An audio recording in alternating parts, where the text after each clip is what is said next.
Welcome back.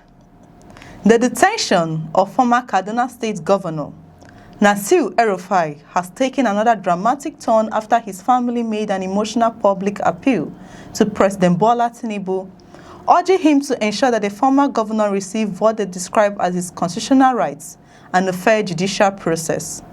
Justice. We don't shy away from defending ourselves, but we want a fair trial. We want an opportunity to be heard. Malam cannot prepare for his defense when he's locked up and his lawyers are given certain conditions to see him. When the lawyers come, they'll tell you that, oh, only one lawyer can see him at a time. Oh, the lawyer cannot stay for this. Oh, you know, there's always one excuse or the other. How would he defend himself if he is incarcerated? The appeal came just hours after the Independent Corrupt Practices and Other Related Offences Commission, ICPC, confirmed that the arrest of el-Rufai's personal physician, Professor Bello Abubakar, adding another layer of controversy to a case that has continued to attract nationwide attention. Speaking to journalists at the family's residence in Abuja, el-Rufai's wife, Hajia Asiya el-Rufai, delivered an emotional message directed at President Tinubu. Standing alongside el-Rufai's other wife, Achiato, she recalled the role she said both she and her husband played during Tinubu's 2023 presidential campaign. According to Asiya, she traveled extensively across Kaduna State campaigning for Tinubu during the election period. She also maintained that her husband stood firmly behind Tinubu throughout the campaign and contributed to his eventual electoral victory. I asked the president, personally, I'm talking to the president now, Mr. President, sir, I campaigned for you. I stood up, I went to every nook and cranny of Kaduna State for you. My husband stood by your side.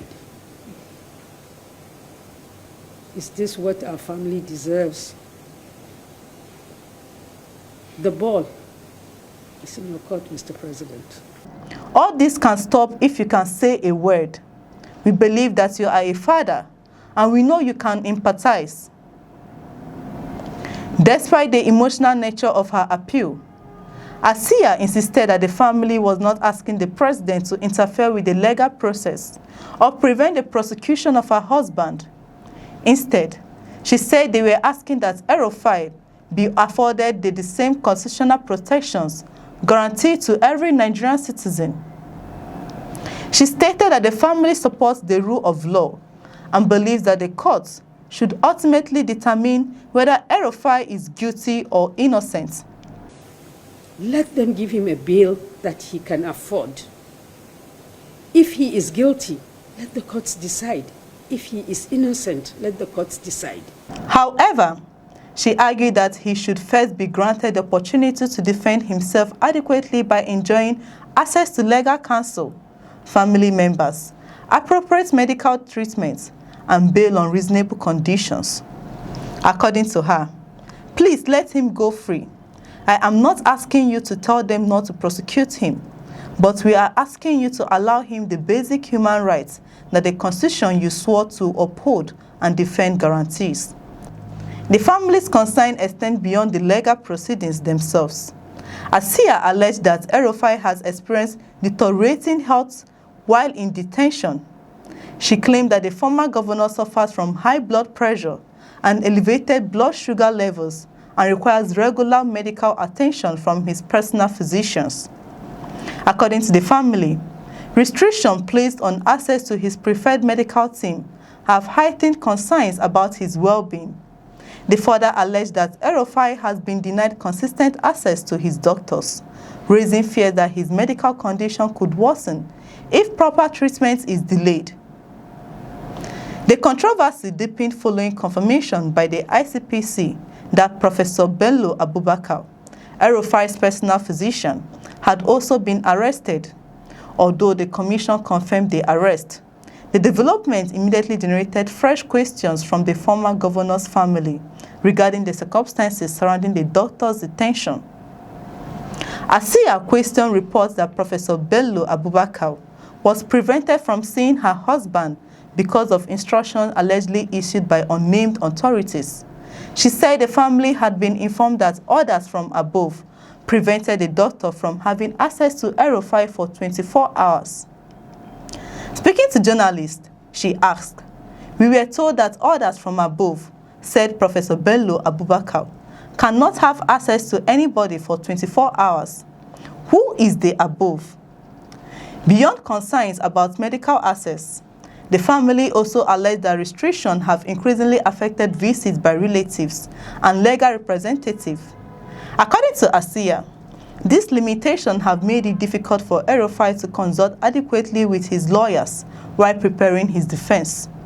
She argued that every Nigerian facing criminal charges deserves a fair opportunity to defend themselves before an independent court, and that such preparation becomes difficult when communication with legal advisors is limited.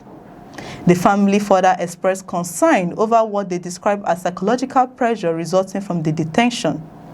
According to Asiya, the uncertainty surrounding el-rufai's health and legal situation has placed enormous emotional strain on his wives, children, and other relatives.